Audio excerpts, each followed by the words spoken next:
Goedemorgen. Goedemorgen. Wij hebben een afspraak voor een gesprek. Dat klopt helemaal. Ik kijk er naar uit. Kom verder. Ja, graag. Goedemorgen dames en heren. We zijn hier in het kader van Hoed en Rand. Het wekelijks programma van Roermond Televisie. En mijn naam is Benno Kroeze. En we zijn op een hele speciale plek in Reuver. Op een peelrandplek. Hè? En wie bent u? Ik ben Chantal Berends en we zijn hier bij mijn natuurmuseum. Kunt u daar wat over vertellen? Jazeker.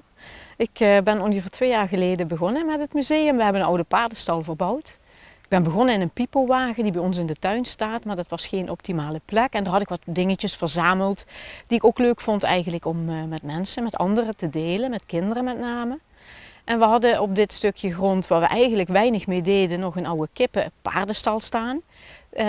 Na de verbouwing heb ik al mijn natuurvondsten hierheen verhuisd. En zo is eigenlijk het natuurmuseumpje ontstaan. Hoe lang heeft de piepelwagen gefunctioneerd? Nou, eigenlijk maar een halfjaartje. Oh, dat is heel kort. Heel kort. En hij is nu in dienst als opslag, dus ook handig. Oh, dan heeft hij ook nog een functie. Precies. En wat was de eerste natuurvondst die u in de piepelwagen had? Dat waren eigenlijk vooral stenen. Als kind verzamelde ik al aardig wat stenen en veertjes. Want veertjes die vind je overal. En ik vind gewoon alles wat met de natuur te maken heeft zo mooi. Dus ik was gefascineerd door veertjes en stenen.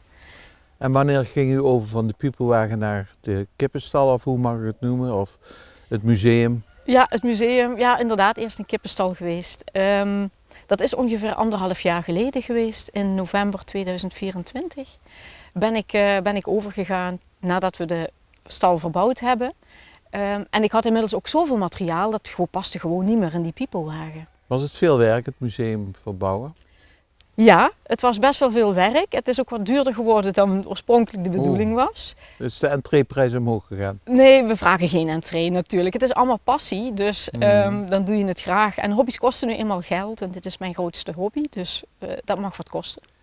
Uw opa was bioloog, hè? Dat klopt, En uw vader heeft het overgenomen en de lijn loopt naar u door. Zo is dat. Wat hebt u inderdaad. van hun geleerd of hoe hebt u de passie overgenomen? Nou, ze hebben me vooral geleerd van, ben vaak in de natuur. Dat is gewoon heel erg gezond voor je en heel erg leuk. En zo is mijn passie inderdaad ontstaan. Met mijn vader waren we heel vaak op de Brunsumerheide.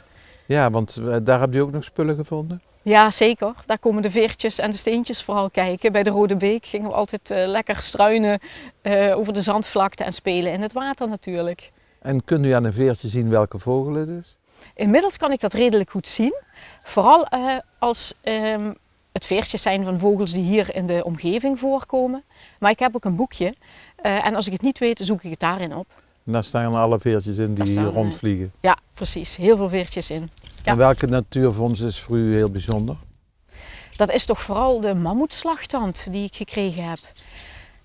Ja, ik ben ook gefascineerd door historie natuurlijk. Vroeger liepen hier andere beesten rond dan tegenwoordig het geval is. En het waren allemaal gigantisch grote beesten, dus af en toe dan wordt er iets gevonden. Zoals een slagtand of een kies of een bot of een skelet.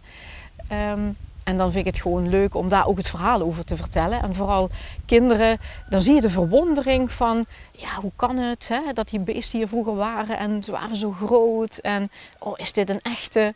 Dus ja, dat is fantastisch om te zien. Dat is deze jongen. Ah ja, u hebt een afbeelding daarvan. Ja, ik denk dan gaat het voor de kinderen natuurlijk wel meer leven. Al kennen ze de wolharige mammoet of de mammoet natuurlijk vooral van Ice Age, de tekenfilm. Oh zo. En dit exemplaar is in Venlo gevonden en dat is vlakbij. En dat maakt het leuk voor kinderen. Regionaal. Regionaal. Hier is veel gebaggerd in de tijd. Ja, precies. En toen heb ik ook wat dingen verzameld. En wat zien we hier? Zijn dit haaientanden? Dat zijn hoofdzakelijk haaientanden inderdaad en een haaiengebit. En deze is wel leuk en dat vinden de kinderen, ja, hoe groter hoe beter natuurlijk. Ja. Deze is van de oerhaai, van de megalodon.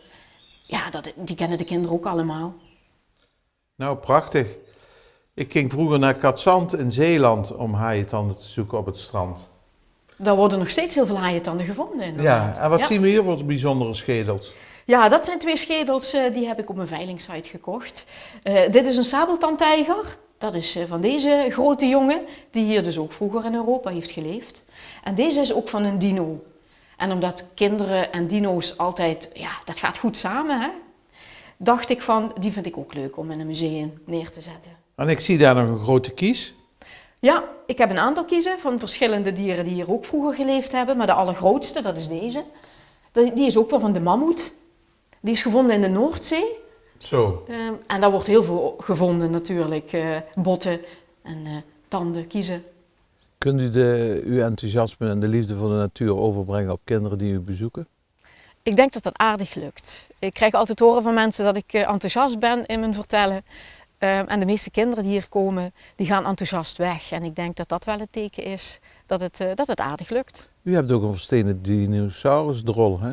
Ja, dat klopt. Dat is mijn laatste aankoop. Die heb ik op die hebt u Marktplaats gekocht? gevonden. Ja, ik struin regelmatig Marktplaats af op zoek naar bijzondere vondsten. En ik denk, dino's is iets wat kinderen ook interessant vinden. En een dino-skelet is natuurlijk wat lastiger om daar aan te komen. Anders ook heel kostbaar om aan te komen. En zo'n drolletje, die vinden ze nog regelmatig. Een versteende dino-drol. Ja, het is toch grappig en een leuk Zeker. verhaal. En hoe kunt u dat uitleggen dat het overkomt bij hen? Dat ze begrijpen dat een drol ook versteend kan raken? Ja, nou, het verhaal van hoe iets versteend kan raken is natuurlijk ook beren interessant. Iets wat heel lang in de grond ligt en bedekt wordt door aarde of op de zeebodem heeft gelegen. Wat vaak het geval is natuurlijk met heel veel botten en tanden. En je ziet dan gewoon dat die kinderen denken van en zich een voorstelling maken van hoe dat geweest moet zijn. Ja, dat vinden ze wel allemaal beren interessant en de meesten weten het gewoon nog niet. U zegt dat dit een dinodrol is, maar hoe weet u dat, mevrouw Berends? Nou, ik kijk ook wel af en toe op wetenschappelijke websites. Als ik iets op Marktplaats bijvoorbeeld vind van dat vind ik leuk, dan kijk ik eerst eens even, is het ook wel echt en waaraan kan ik de echtheid herkennen? Want sommige dingen worden natuurlijk ook nagemaakt en of het nu 100% echt is, dat weet je bij sommige dingen niet. Maar het lijkt erop dat dit een echt is. Want u geeft ook les op de basisschool, hè?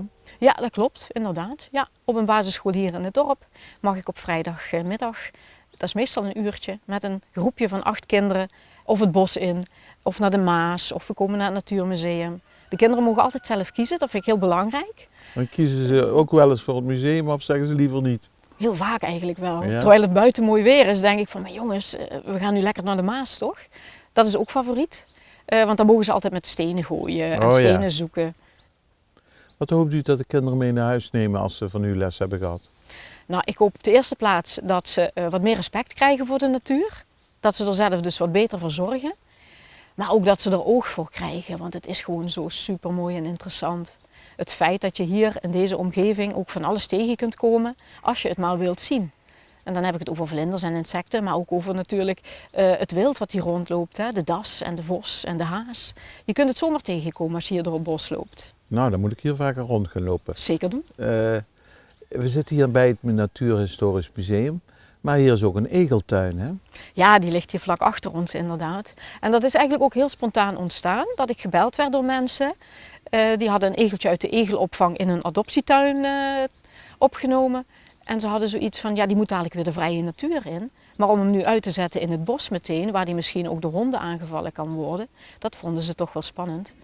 Dus toen hebben ze mij gebeld en gevraagd of het egeltje hier uitgezet mag worden.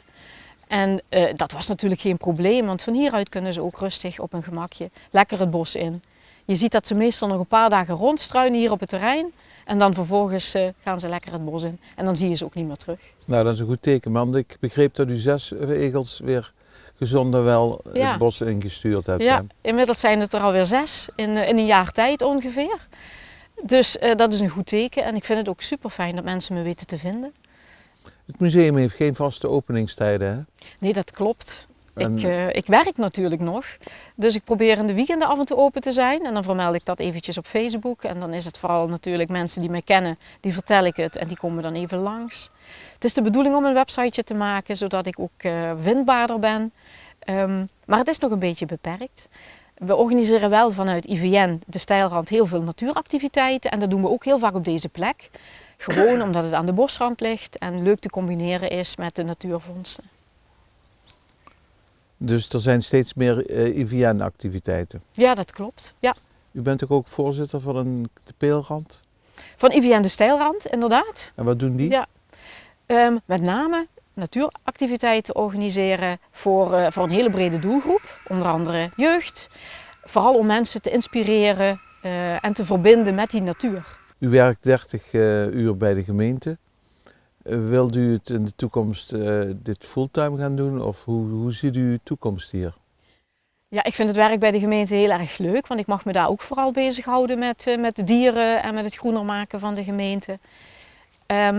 Maar ik vind het ook wel heel erg leuk om meer tijd te besteden aan het Natuurmuseum. Vooral omdat ik merk dat mensen het ook gewoon heel erg leuk vinden om het te bezoeken. En de activiteiten met kinderen, ja, die wil ik veel meer gaan doen. En ook scholen betrekken en op scholen natuurlijk de natuurvondsten laten zien en daarover vertellen. Als een kind zegt, mevrouw, ik vind het zo leuk, ik zou later ook wel zo'n natuurmuseum willen hebben. Wat zegt u dan tegen zo'n kind? Ik geef ze vooral tips hoe ze dat kunnen doen. En dat is dus vooral lekker veel struinen in het bos en langs het strand. En daar gewoon je mooie vondsten meenemen. En dan maak je thuis begin je met een klein plankje of een klein kastje. En zo wordt het alleen maar meer. Als ik nu over 10 jaar terugkom bij u, staat hier dan een gigantisch museum? Of bent u dan in de kern van Reuver, hebt u de bioscoop omgetoverd in een natuurhistorisch museum? Of wat doet u over 10 jaar? Nou, ik verwacht niet dat het heel veel groter zal zijn. Ik hoop wel dat ik wat leuke exposities kan houden met bijzondere vondsten. Want ik wil wel gaan werken met wat wisseltentoonstellingen. Ik heb nu heel veel materialen hier liggen, maar ook nog heel veel materialen niet. Dus af en toe afwisselen is natuurlijk ook wel erg leuk. Maar ik wil vooral ook het buitenterrein erbij gaan betrekken. Heel veel versteende dingen kun je natuurlijk gewoon buiten neerleggen. En wat leuke beelden wellicht. En hier staat ook nog een klein huisje, daar wil ik ook wel wat aandacht geven aan de bij, aan de wilde bij, maar ook de honingbij. Ik heb nog wat oude imkerspullen van een bekende gekregen, die wil ik graag laten zien. En ja, ik laat het groeien zoals het uitkomt. Het mag lekker organisch gaan. En, dus over 10 jaar zit ik hier zeker nog en dan hoop ik dat mensen me echt weten te vinden. Zeker, daar dragen wij toe bij. Als u met mensen uit Reuver op stap zou gaan, wat is de meest bijzondere plek waar u hier in de buurt van Reuver zou willen bezoeken dan? Nou, er zijn wel heel veel bijzondere plekjes in Reuver. Kunt u een paar noemen? Ja, Reuver is gewoon een hele mooie gemeente natuurlijk. De Berken, dat is dit gebied. Bos We zitten hier aan de Berkenweg, hè? Ja, de Berkenweg, dat zegt al genoeg natuurlijk. Hier ligt een heel leuk dierenparkje tegenover. De We Maas horen is geluiden vlakbij. op de achtergrond. Ja, precies. Af en toe hoor je de ezel of, Ja. of de kippetjes. Dus er is altijd iets te beleven. Er zitten ook heel veel vogels in dit gebied. En aan de overkant van de Maas zitten heel veel watervogels. Ja, dat is ook fantastisch om te zien natuurlijk. Ik vond het een fijn interview. Is er iets niet aan bod gekomen wat u nog kwijt zou willen? Nou, wat misschien wel even leuk is om te delen. Een paar jaar geleden zat hier in de oude schuur een vossenhol. Oh, Een moedervos en die heeft 4 jongen gekregen op dit terrein. Op een gegeven moment werd ik gebeld door de buurvrouw, daar zitten hier wolven. wolf. Ik denk, nou, het zijn vosjes en ze zijn nog heel jong en ze doen niks. Dus geen gevaar.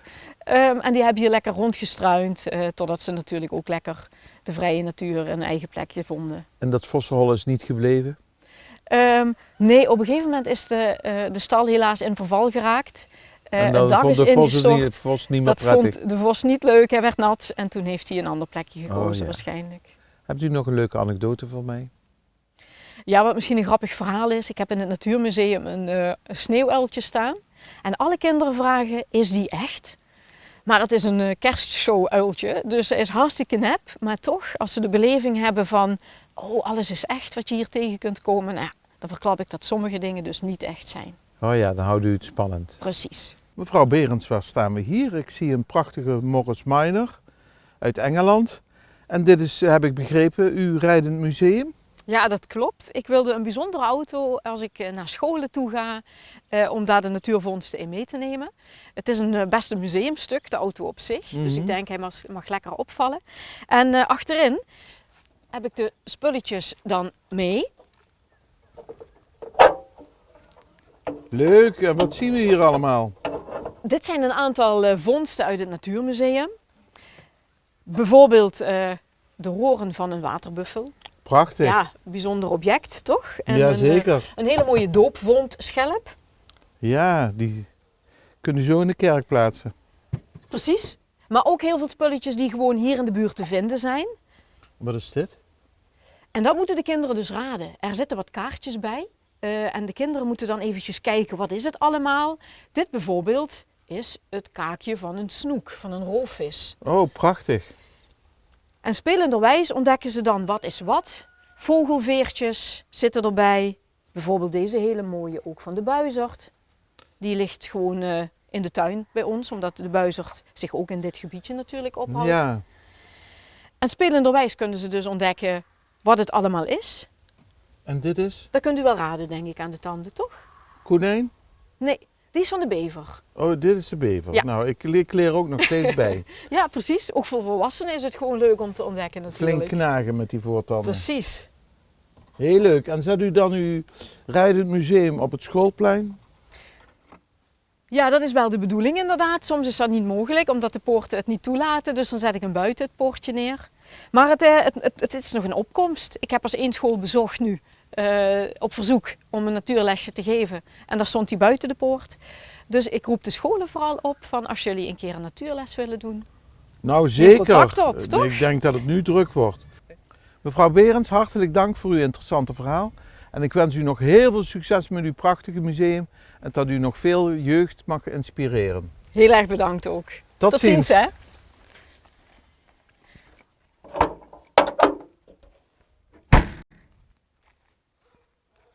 Deze uitzending wordt mede mogelijk gemaakt door Hotel en Grand Café De Pauw en Oomktime Roermond.